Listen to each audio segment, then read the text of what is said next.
الحمدللہ وکفا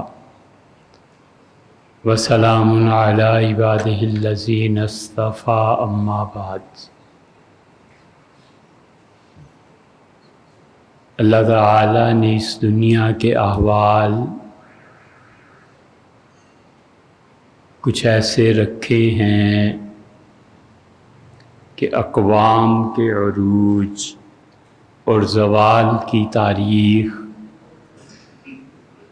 بنتی اور بگڑتی رہتی ہے۔ احتمال اور یقیناً ایسے ہوتا ہے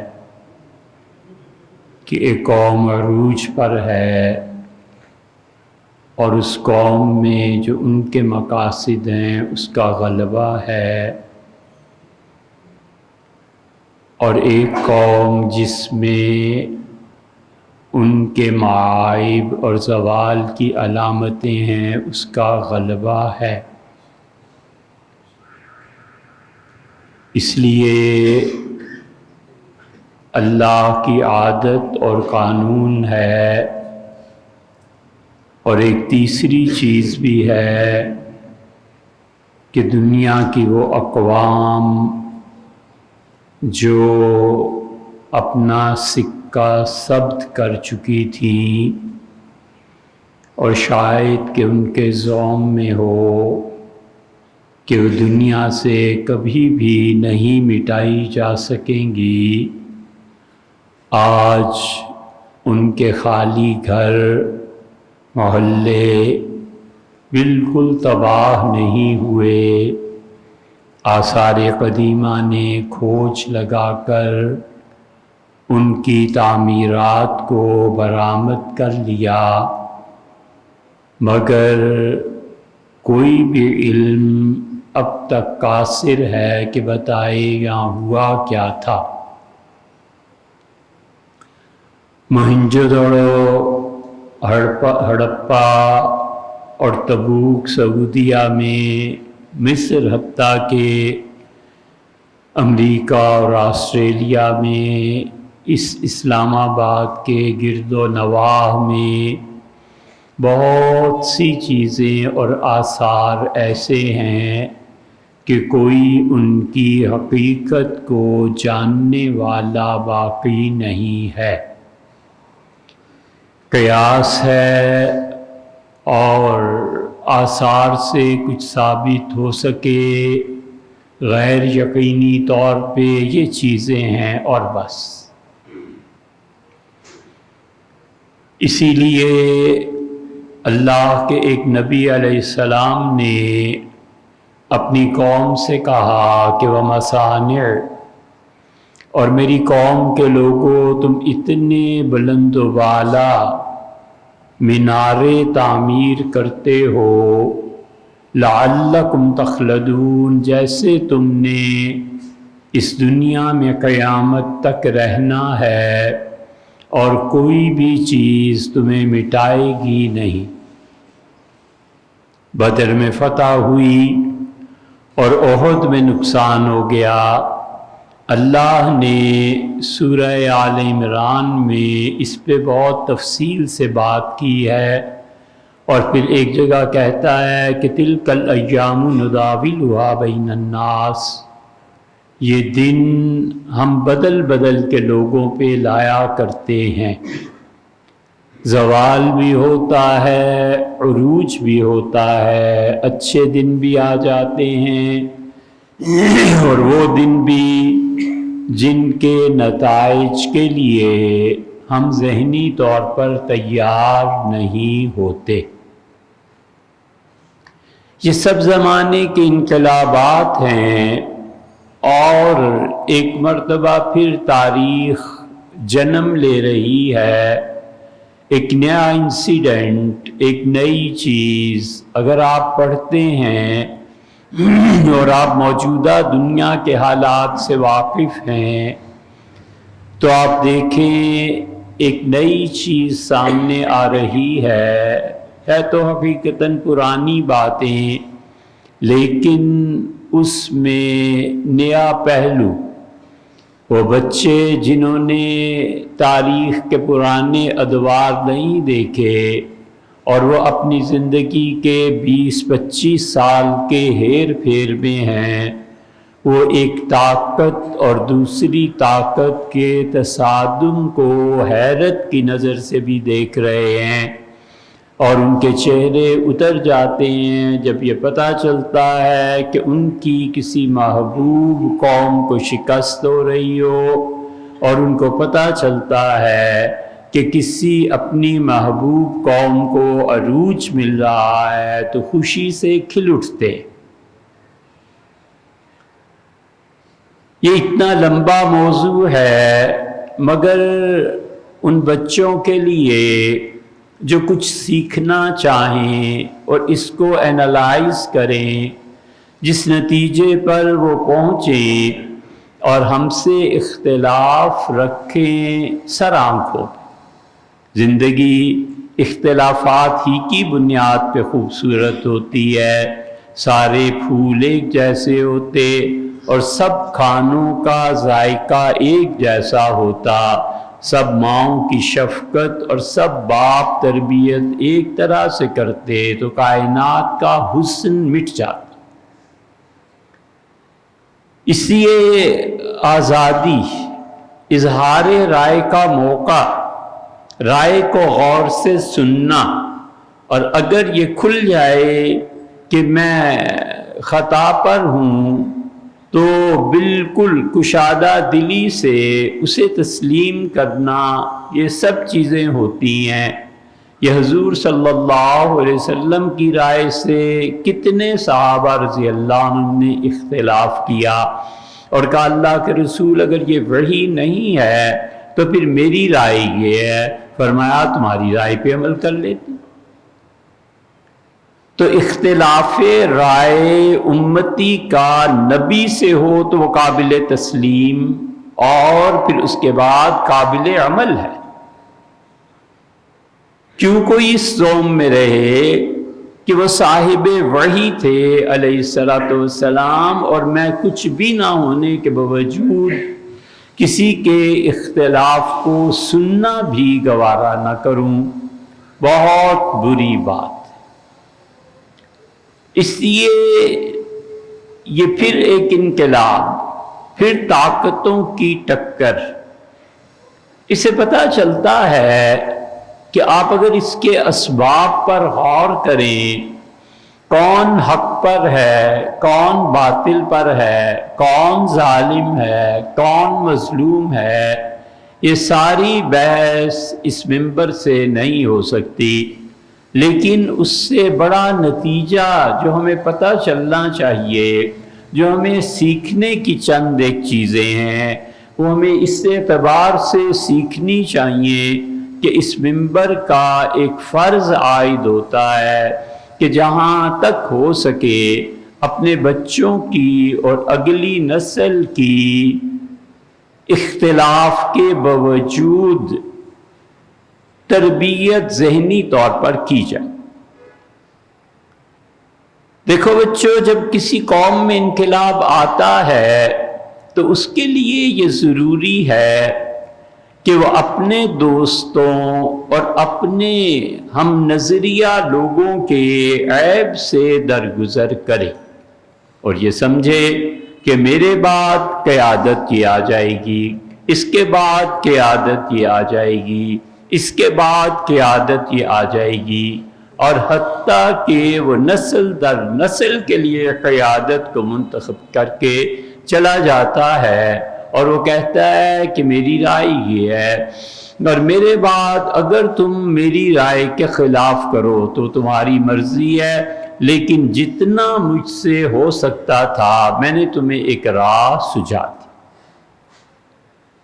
اسلام یہی ہمیں سکھاتا ہے، دین یہی سکھاتا ہے۔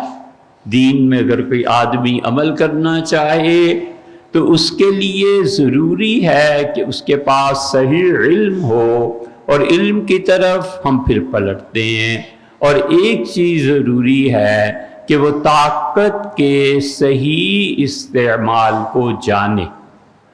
ایسا نہ ہو تو کلیمی ہے کار بے بنیاد، اگر کسی انسان، جماعت یا گروہ کو اپنے نظریات نافذ کرنے کی طاقت نہ ہو اور طاقت ان ہاتھوں میں چلی جائے جو ان نظریات کا مخالف ہوتا ہے، تو مذہب محض ایک فلسفہ بن کے رہ جاتا ہے، اس سے زیادہ مذہب کی حیثیت نہیں رہتی۔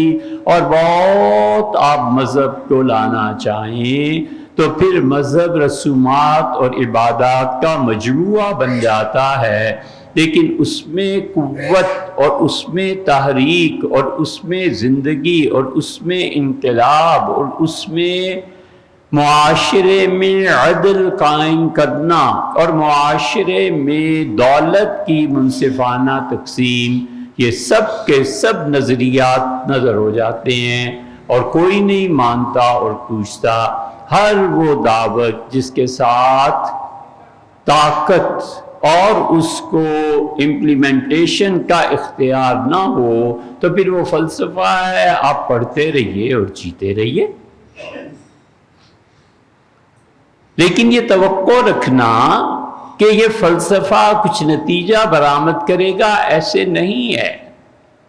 فلسفہ کہیں اور پنپے، غلط لفظ ہو گیا،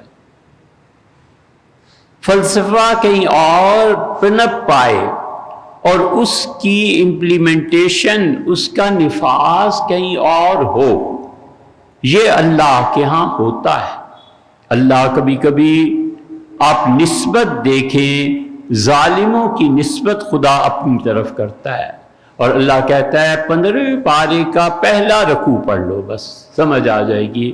بسنا عباد لنا اولی باس شدید، اور ہم نے یہودی جو صحیح دین پہ کم سے کم قائم تھے، اپنے ان بندوں کو مسلط کر دیا جنہوں نے انہیں سخت تکالیف میں مبتلا کیا۔ زہر بھی کرتا ہے کالے تریاکی، جب اپنے ٹھیک نہیں ہوتے تو خدا ان قوموں کو ٹھیک کرنے کے لیے کسی اور قوم کو مسلط کر دیتا ہے۔ اسی لیے سورہ قتال میں 27ویں 26ویں پارے میں اللہ نے کہا ان تتولوا یستبدل قوما غیرکم، اگر تم ہمارا کام نہیں کرو گے تو ہم کسی اور قوم کو تم پہ مسلط کر دیں گے، ثم لا یکونوا امثالکم، اور پھر تمہارے جیسے وہ نہیں ہوں گے۔ جب بھی جو اصل خدا کا دین آیا ہے وہ عدل قائم کرنے کے لیے آیا ہے۔ اللہ نے یہی کہا ہے کہ اقیم الوزن، اور لوگوں ہمیشہ انصاف کو قائم رکھنا، اور اللہ نے کہا وَلَوْ عَلَىٰ أَنفُسِكُمْ، سچی گواہی کی زد تم پر پڑتی ہو، او الوالدین، تمہارے والدین سچی گواہی کی وجہ سے انہیں سزا ملتی ہو، غریباً وہ آدمی غریب ہو مالدار ہو، اس پہ ترس نہ کھانا، اس کی دولت سے متاثر نہ ہونا، اور واللہ اولا بہما، اللہ تمہارے والدین سے اور اللہ غربت و امارت کی نسبت تم سے زیادہ قریب ہے۔ سچ بولنا۔ معاشرے برباد ہو جاتے ہیں، اکھڑ جاتے ہیں جب ان کی عدالتوں میں انصاف نہ رہے اور ان کو بنیادی زندگی کے جو بنیادی حقوق ہیں ان کو فراہم نہ کیا جائے، اور جس معاشرے میں درگزر سے کام نہ لیا جائے اور لوگوں کو ہمت نہ بندھائی جائے، یہ ایسے ہی ہوتا ہے۔ ہم آپ کے سامنے ایک مثال رکھتے ہیں کہ وہ لوگ جو کام کے ہوتے ہیں، وہ رفقا جو انقلاب میں اپنے ساتھ ہوتے ہیں، وہ لوگ جن سے اختلاف رائے کے باوجود بچوں ان کی قدر کرنی چاہیے، اس کی بڑی واضح مثال حضرت ابو محجن ثقفی رضی اللہ تعالی عنہ۔ ابو محجن ثقفی کے حالات آپ کبھی پڑھیے، بہترین اور روشن مثال ہے۔ ابی محجن حضرت رسالت پناہ صلی اللہ علیہ وسلم کی خدمت میں حاضر ہوئے، اور تھے یہ اصلاً ایرانی، اور انہوں نے ثقیف قبیلے کو جوائن کر لیا تھا، پھر انہوں نے اسلام کو قبول کیا، اور اسلام کی قبولیت کے باوجود جو ایک ان کی جوانی سے عادت چلی آ رہی تھی وہ شراب پینے کی تھی، اور بہت پیتے تھے، بہت زیادہ۔ حضرت ابوبکر رضی اللہ عنہ کا دور آیا اور سیدنا ابوبکر رضی اللہ عنہ نے ان کی صلاحیتیں دیکھ کر ان سے کہا میری مدد کرو تاکہ حکومت کا قیام ہو اور حکومت کے نظام چلے۔ باوجود کہ سیدنا ابوبکر رضی اللہ عنہ جانتے تھے، پھر سیدنا عمر رضی اللہ عنہ کا زمانہ آیا، یہ شراب پیتے ہوئے پائے گئے۔ انہوں نے اپنی زندگی میں 7 مرتبہ شراب کے سلسلے میں کوڑے کھائے ہیں، 7 مرتبہ ان پہ حد نافذ کی گئی۔ یہ اس پاکیزہ معاشرے میں کوئی چھوٹی سی بات نہیں تھی، لیکن وہ پاک لوگ کتنے وسیع قلب کے تھے کہ قانون کی بھی حفاظت ہے، قانون کے تحت سزا بھی دینی ہے، لیکن اس آدمی کی صلاحیتوں کی قدر کرنی۔ بچے کبھی راہ راست سے ہٹ جاتے ہیں، یہ باپ کا کام نہیں ہے کہ اس راہ راست سے ہٹے کے ساتھ نفرت بھی شامل کر لی جائے، بلکہ ان کی صلاحیتوں کا اعتراف کیا جائے اور اس کو بری بات سے آگاہ کر دیا جائے کہ بیٹے یوں نہیں یوں ہے، اور یہ نہیں ہے یہ ہے، اور صبر کرے تاکہ وہ بچہ اپنی اصلاح کر لے اور وہ باپ کے لیے صدقہ جاریہ بن جائے۔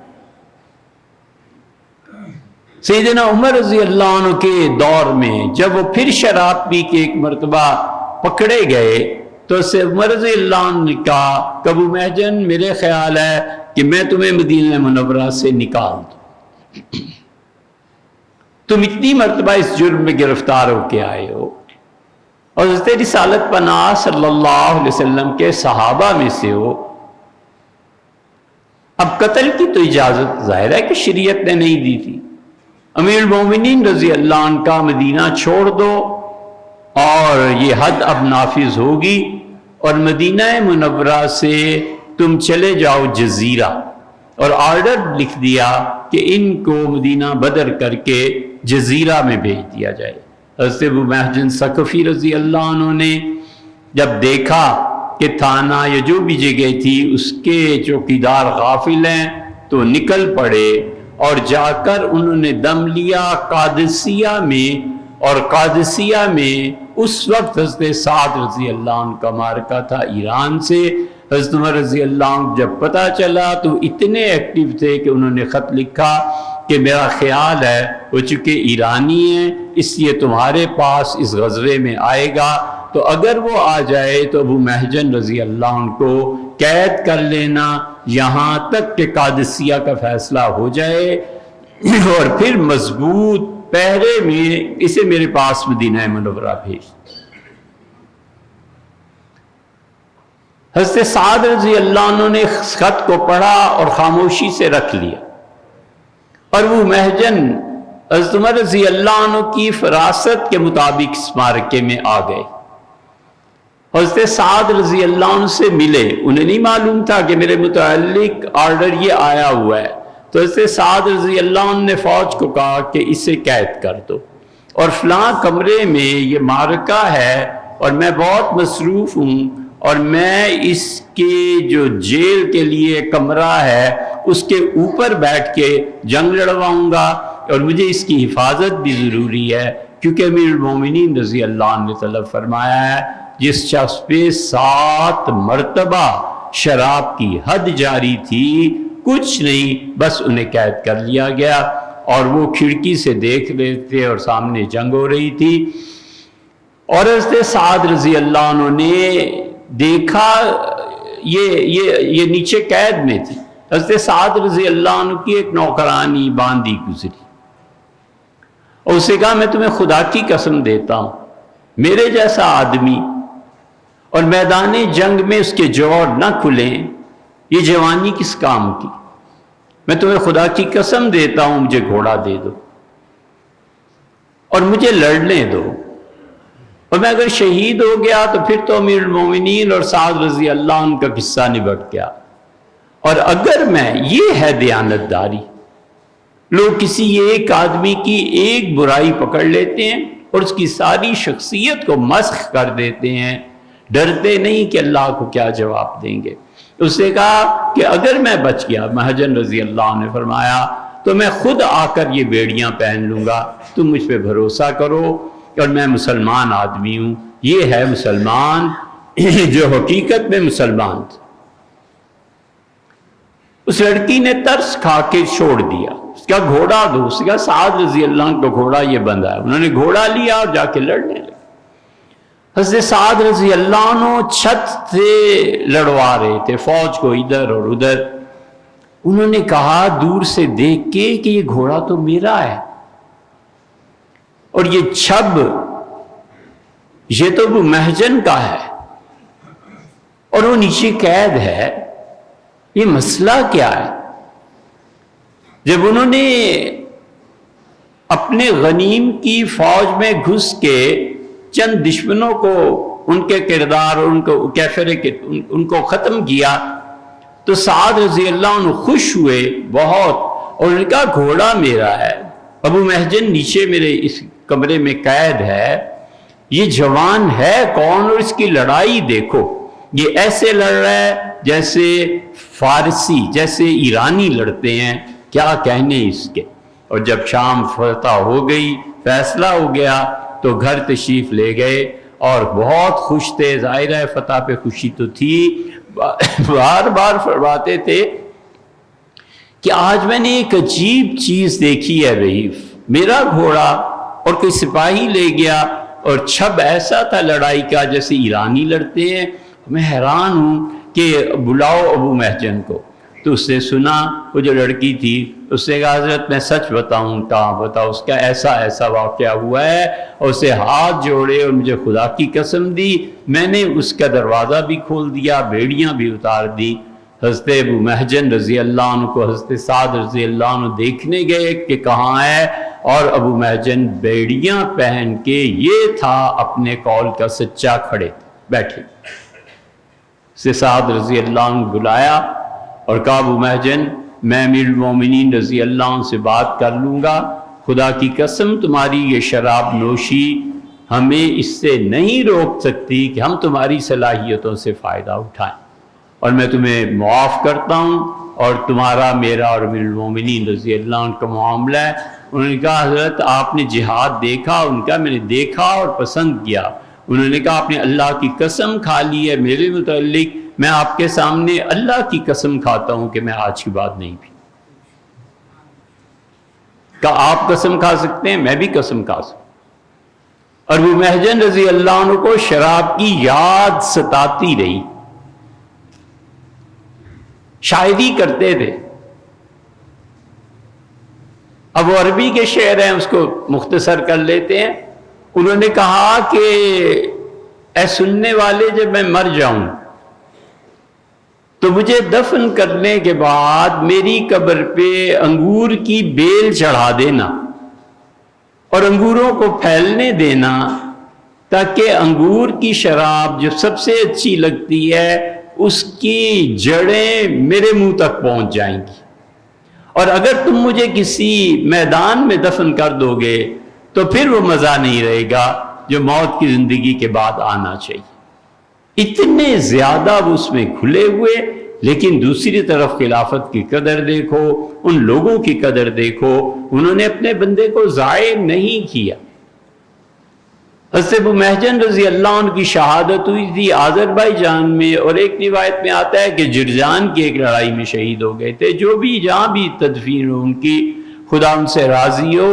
لیکن جو باصلاحیت افراد ہوتے ہیں، انقلاب کے لوگ ان کی قدر کرتے ہیں، ان کے ساتھ روابط اپنے درست رکھتے ہیں۔ انقلابی لوگوں کی قدر کرنا اور اس جد و جہد میں چلنا کہ ہم کسی طرح اپنے معاشرے کے حالات میں تبدیلی لائیں، کسی طرح ہم اپنی قوم کو زندہ کرنے کے عمل میں جڑ جائیں، اور کسی طرح ہم انہیں یہ سمجھا پائیں کہ بچے عبادات سے بھی پہلے معیشت کی بات کرو۔ اللہ کہتا ہے کہ لَقَدْ خَلَقْنَا الْإِنسَانَ فِي كَبَدٍ، ہم نے انسان کو شدید محنت کے لیے پیدا کیا ہے. شدید محنت عبادت میں بھی ہے. اللہ کہتا ہے اس کی اتنی عبادت کرو فَإِذَا فَرَغْتَ فَانْصَبْ، کہ جب تم فارغ ہو تو تمہیں تھوڑی تھوڑی تھکن محسوس ہو. یہ تراویح اسی لیے تو تھی، کچھ نہ کچھ تو تھکن محسوس ہوتی تھی. وَإِلَىٰ رَبِّكَ فَارْغَب، اور اپنے پروردگار کے ساتھ لو لگاؤ. اللہ تعالیٰ اسی لیے کہتا ہے کہ فَبَتَّلْ إِلَيْهِ تَبْتِيلًا، ساری دنیا سے دل کا تعلق توڑ دے اور تنہائی میں مجھے یاد کر. وَاذْكُرِ اسْمَ رَبِّكَ، اپنے رب کا نام لے.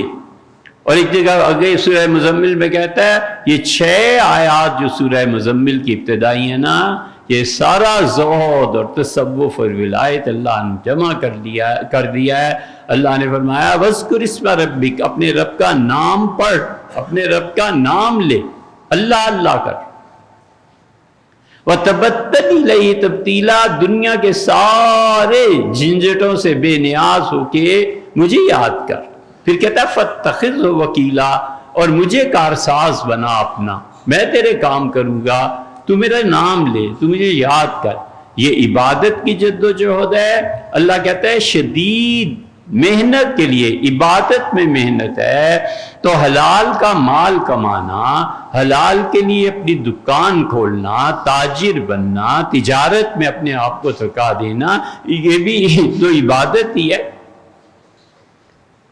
جسمانی عبادت سے کہیں زیادہ وہ عبادت ہے جو پیسہ کمانے کی جد و جہد ہے.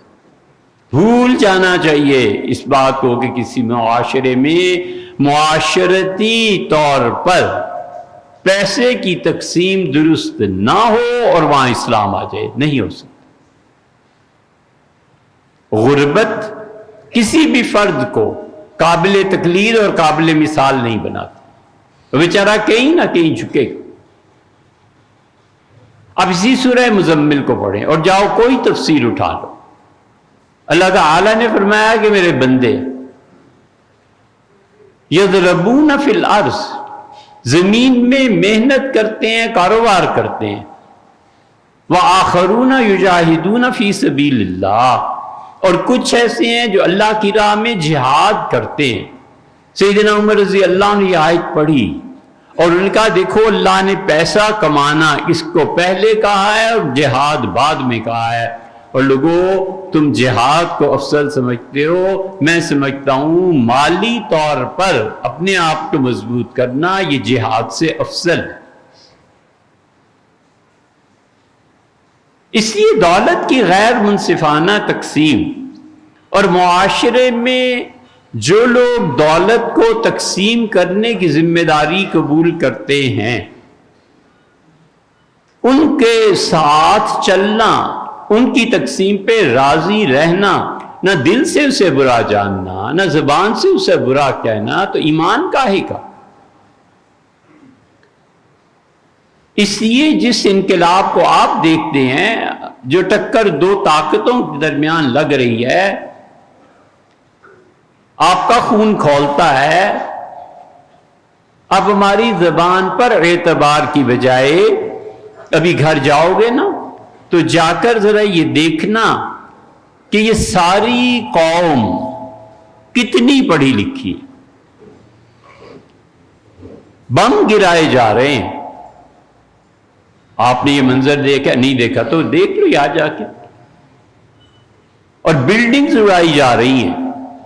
اور یوم قدس آ گیا ہے کہ ہم فلسطین کے ساتھ ہیں.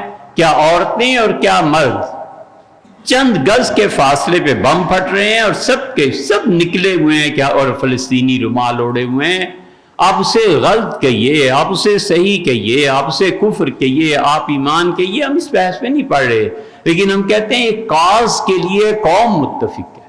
کیوں متفق ہے؟ آگے چلو اور جا کر خود انٹرنیٹ پہ دیکھ لینا. 15 سے لے کے 22 سال کی عمر تک جتنے لڑکے اور لڑکیاں ہیں یہ قریب 90% تعلیم یافتہ ہیں. آئی سمجھ؟ تمہیں انقلاب اور نعرے اور شیعہ سنی، کافر کافر، شیعہ وغیرہ وغیرہ، یہ آتا ہے۔ یہ جھک نہیں ماری کہ ہمارے ہاں کتنے تعداد میں پڑھے لکھے، 2-2.5 کروڑ جو اسکول جا ہی نہیں سکتے۔ اس لیے ضروری ہے کہ ہم اپنے معاشرے میں غربت کو پھیلنے دیں، تاکہ ہم جب ہاتھ دراز کریں تو لوگ ہماری مدد کریں۔ وہ پیسہ نہیں آئے گا تو بابا اسمبلی کے جو ممبرز ہیں ان کی تنخواہیں کہاں سے پوری ہوں گی؟ آپ انہیں عیاشیاں کرائیں۔ آپ وہ اسمبلی جس میں بات کرنے کی صلاحیت نہیں ہے، ان کی لمبی چوڑی تنخواہیں رکھیں، اور آپ ان کو گاڑیاں پرووائڈ کریں، اور آپ ان کو ایک سے ایک سہولت دیں، اور زبان ان کی دیکھو، میں تمہاری پینٹ اتار دوں گا، اور میں تمہاری مونچھیں اڑا یہ کر دوں، ایسے فحش جملے جنہیں کہتے ہوئے بھی حیا آتی ہے، اور جملہ نہیں کہہ سکتا تو بلاول کی طرح اشارے کرتے پھرے۔ یہ ہیں جن پہ پیسہ خرچ ہوتا ہے۔ 15 سے 22 سال تک لڑکے اور لڑکیاں وہاں کے وہ 90% کے قریب پڑھے لکھے، اور مجموعی اعتبار سے ایرانی قوم اس وقت وہ لوگ 80% کے قریب پڑھے لکھے ہیں۔ ہم نے جو راہبر تھے ان کے کم میں ان کا بیان سنا۔ ہم کم دیکھنے گئے تھے، لائبریریز یہ وہ، اور پتہ چلتا تھا کہ کوئی آدمی بول رہا ہے، زبان پہ اس کی گرفت، اس کی آنکھوں کی چمک، اس کے اشارے، اس کا علم کی تشریح کرنا، اور کیا بات ہے، کبھی اس طرف کبھی اس طرف کبھی اس طرف، چاروں طرف وہ حملے کر رہا تھا کہ اس میں اہل سنہ نے یہ لکھا ہے، ہمارا یہ موقف ہے، فلاں یہ لکھتا ہے، فلاں یہ ہے۔ یہ پڑھی لکھی قیادت ہے، اور قیادت ختم ہو گئی، پیچھے جو آئے ہیں وہ کوئی ان پڑھ ہے۔ ہم خود سوچیں کہ ہمارے ہاں کوئی پڑھے لکھے لوگ نہیں ہیں، اور قیادت جاہلوں کے ہاتھ میں ہے۔ اب بڑا فرق محسوس کریں گے کہ پاکستان اور انڈیا کے درمیان جو ابھی کچھ ہوا تھا چند ہفتے پہلے، قوم کو غور سے دیکھتے جیسے قوم کا اس لڑائی سے کوئی تعلق واسطہ ہی نہیں، ہمیں کیا کچھ بھی ہوتا رہے، اور ایک ان کو دیکھو کیا ہے۔